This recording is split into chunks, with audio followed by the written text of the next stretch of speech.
Test 2, Part 1, Passage 1. Listen to a conversation between a student and a student union representative. Hello, welcome to the Student Union. Thanks. I have a question. Is there anyone here who handles campus events? Sure, I can help you with that. Do you need information about our event schedule this semester? We have a lot going on around campus. No, not exactly. I'm the president of the university's cooking club, and we're planning to raise funds for charity. Ideally, we'd like to work with another club that has experience with that sort of thing, so I was wondering if you could help me find another club that might be interested in working together with us. Oh yeah, I've heard of your club. In fact, I was at last year's student club orientation. I bought a bunch of your food. I had some grilled shrimp with mango salsa. It was fantastic. Yeah, that would have been our club. We now sell a wide range of dishes at our events, and we've been getting a lot of positive feedback on the variety of menu options we offer. That's great. So, what kind of fundraising are you planning on? Well, our main goal is to encourage good eating habits, so we normally put on events to inform the student body about the benefits of good nutrition. Well, that's very helpful. A lot of students certainly need to change their eating habits. Yeah, right. That's why we always sell healthy food, to show students that healthy food can be even more delicious than junk food. And sometimes we give cooking presentations to show students how to cook healthy and cheap meals that don't take long to prepare. Oh, that sounds great. Maybe I should attend one of your presentations. You're welcome to attend any time. And normally we put the proceeds from our sales back into a fund for the club, which gets spent on stuff for upcoming presentations, like ingredients and educational materials. Okay, so is that the reason you want to raise funds now? No, this year we've decided that another one of our goals should be to help the less fortunate. So we want to work together with another club to raise money for an organization that does that kind of social work in our city. We thought it'd be a good way to expose our club to the student body and help some other people out in the process. In fact, there is an upcoming fundraising event being held by the Social Work Club for the Nobody Goes Hungry campaign. It's to raise money for a homeless shelter. It's normally a big event and lasts the whole weekend. Based on what I saw at this event last year, it would be a good place for you to set up a booth. You'd sell a lot of food. That's a possibility. Do you know who the club's leader is? I'd like to get in touch with him so I can explain what we're trying to do. Sure. The way it normally works is a student union rep will contact the group leaders before an event is organized. So in this case, I can help you get in touch with the student leader of the social work club. I'll explain what you'd like to do, collaborate on an event. Are you planning on having a booth there and selling food? I think so. Our club hasn't ironed out the details perfectly yet, but yes, we'd like to have a booth set up with some health information and sell some healthy food. Okay, that sounds good. Do you want me to reserve a table at the event for you? I think that sounds all right, but let me check with my club members before I confirm it with you. Is that okay? I want to make sure we're all on the same page and that everyone's available for the event you mentioned. When is it scheduled to happen? Let me check. It'll take place 3 weeks from now, on June 11th and 12th. Okay, sounds good. I'll talk with my group and then get back to you in a day or so. Thanks. Now get ready to answer the questions. You may use your notes to help you answer. 1. Why does the man need the woman's assistance?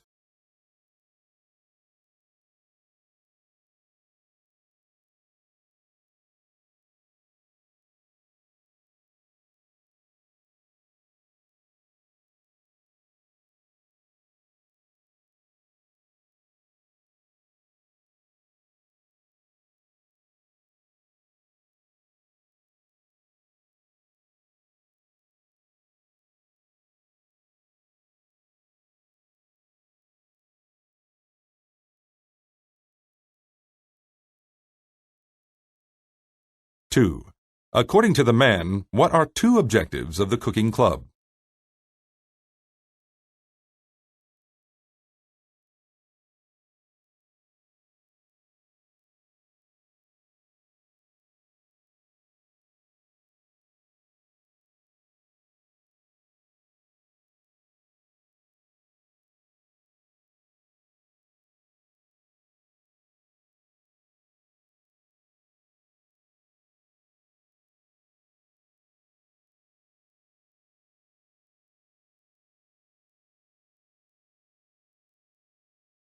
Listen again to part of the conversation. Then answer the question. In fact, there is an upcoming fundraising event being held by the Social Work Club for the Nobody Goes Hungry campaign. It's to raise money for a homeless shelter. It's normally a big event and lasts the whole weekend. Based on what I saw at this event last year, it'll be a good place for you to set up a booth. You'd sell a lot of food. 3. What can be inferred about the last year's fundraising event?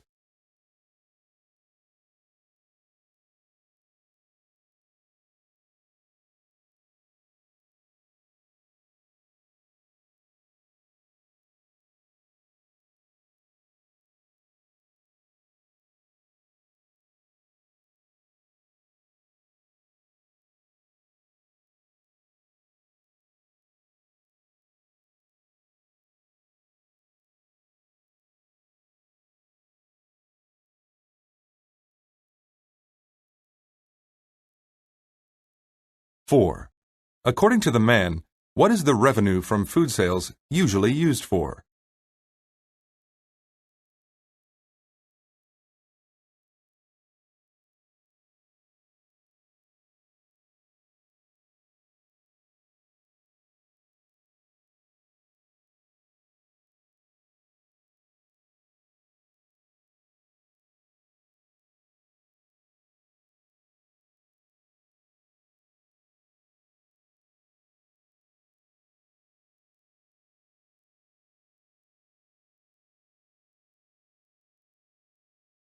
Five. What will the man probably do next?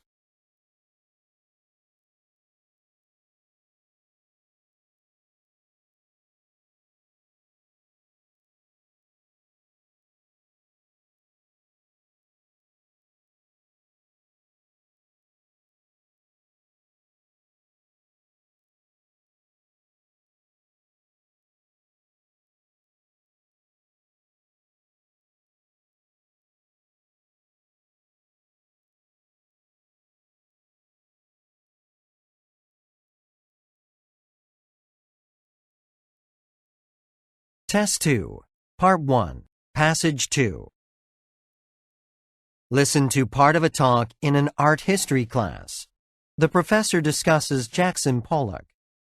Let's settle down. Okay, we're going to talk about a celebrated artist, Jackson Pollock.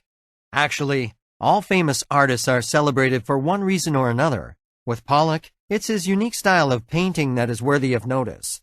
His works caused quite a stir when he first created them, and they still attract attention. Well, before I get ahead of myself, let me give you a brief career of this artist. Jackson Pollock got an early start in art.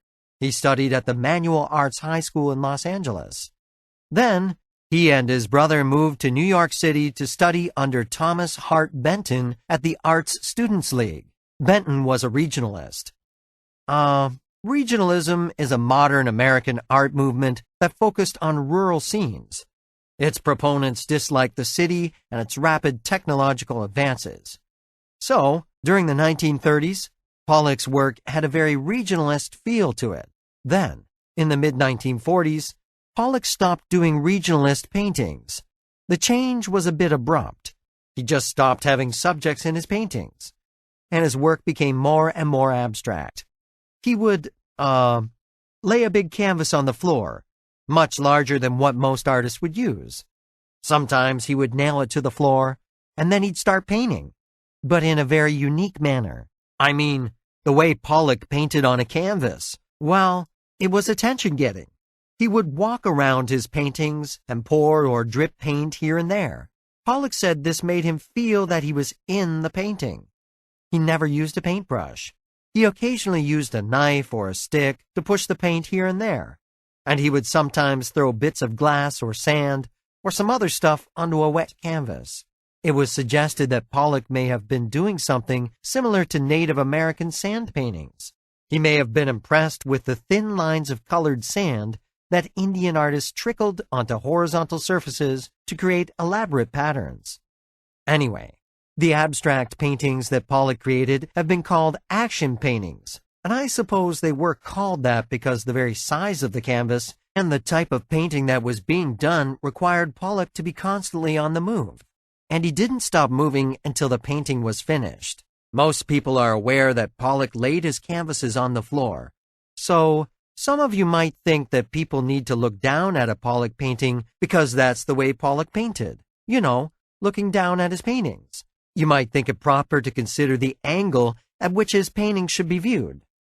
But I don't think Pollock had a certain angle in mind when he was painting. Pollock's paintings, whether they were the early regionalist ones or the later abstract ones, they don't demand a special viewpoint. Rather, each line and each shape can be appreciated no matter what angle it is viewed from. To explain what I mean, look at this slide of lavender mist. He did this in 1950. See, you can't settle on any one area. Your eyes keep traveling to this part of the canvas and then that part. You follow the lines that Pollock made, and you don't really need to look down at his painting. It's already an eyeful from the angle at which you're viewing it. Okay, so thanks to Jackson Pollock, New York became the center of modern art. You know, modern art had its beginnings in Paris. But because neoclassicism was still a popular art movement in that city, modern art didn't really take hold there. It was Pollock's works that grabbed public attention, and for this reason, the center of modern art switched from Paris to New York. A lot of people thought Pollock's works were exciting by comparison. I mean, compared to neoclassicist paintings. Neoclassicist art was far too grand and majestic for ordinary people to understand. They were intimidated by paintings of the interiors of stately buildings and sculptures of the human form. They preferred the straightforwardness of Pollock's art, but not everyone liked his work. Some said he was a fake, not a real artist, that any child could do what he was doing. Even Time, the magazine, called him Jack the Dripper. Not very nice, huh? Now, some people might think that abstract expressionism is all randomness and chaos. I mean, if a painting appears to have no subject, and the paint is dripped on the canvas and swirled around with knives and sticks, it would certainly seem like there's no rhyme or reason to what's on the canvas. Do you agree? Well, I hope you don't. Look at the slide again. Don't you discern a structure to the colors and shapes and lines in this painting? Pollock said of his paintings, "I can control the flow of paint. There is no accident." Before Pollock would start a painting, he already had some idea of how he wanted a particular work to appear. He knew that depending on how he moved his arm or body, different shapes or spots would appear on the canvas. He also knew what the result would be if he didn't control the movement of his body. So, it was like a dance as he moved around the canvas. He would fling, drip, pour, spatter, and he did all of this with great deliberateness. He would keep moving and painting until he saw on the canvas what he had first seen in his mind. He was even willing to destroy a painting if he felt he had not achieved a certain look. Now get ready to answer the questions. You may use your notes to help you answer. 6.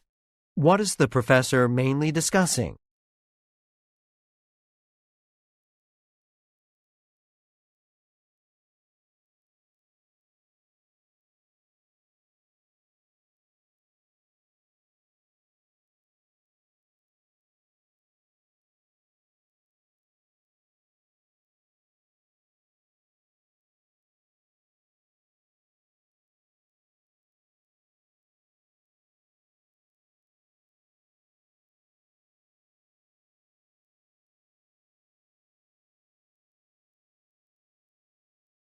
Seven.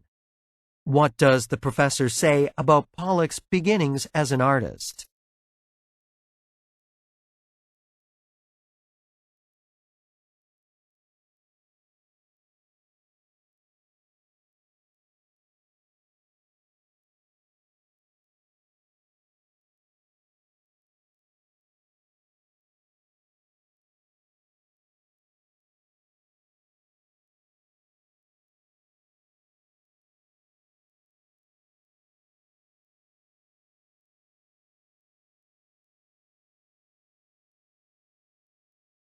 Eight. Why does the professor mention lavender mist?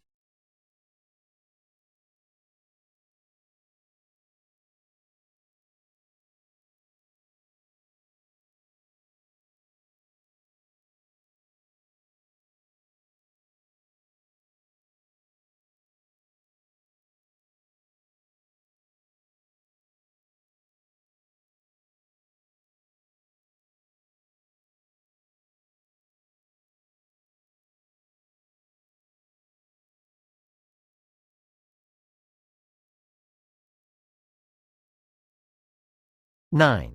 According to the professor, what is a result of the popularity of Pollock's paintings?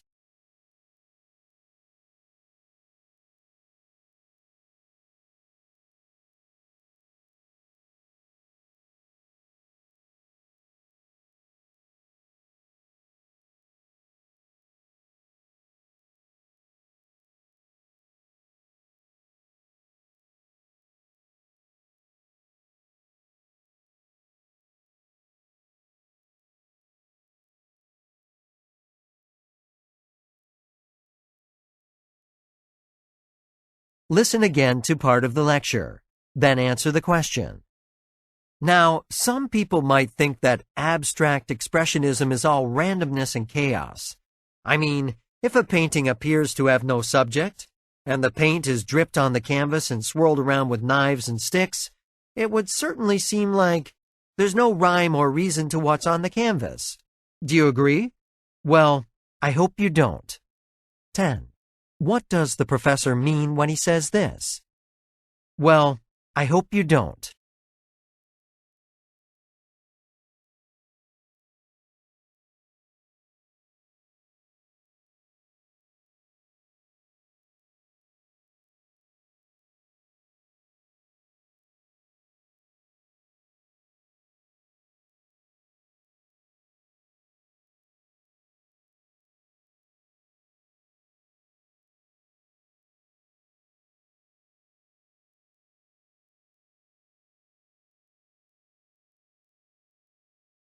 (11) In the lecture, the professor describes the characteristics of Jackson Pollock's paintings.